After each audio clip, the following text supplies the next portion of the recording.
Sederalun, seorang pelaku pencurian mobil di sebuah dorsmir di kawasan Lung Bata, Banda Aceh babak belur dihajar massa Rabu siang.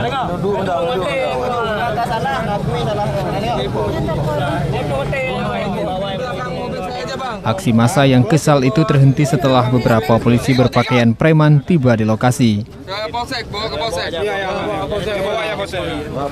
Sebelumnya, pelaku nekat membawa kabur mobil yang sedang dicuci, namun diketahui pemiliknya dan berhasil ditangkap dengan bantuan sejumlah warga.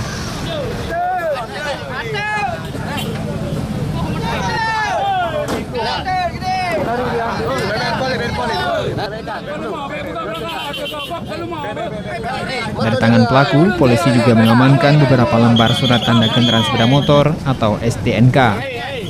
Sementara itu, pelaku yang diamankan polisi dalam keadaan babak belur dibawa ke Polsek Lung Bata untuk pemeriksaan lebih lanjut.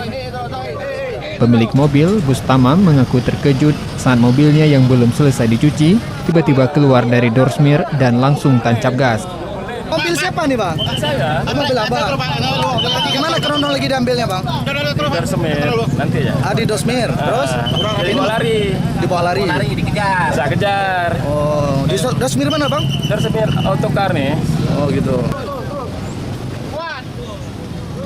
Dari Banda Aceh, Dedi Umar, Kompas TV Aceh.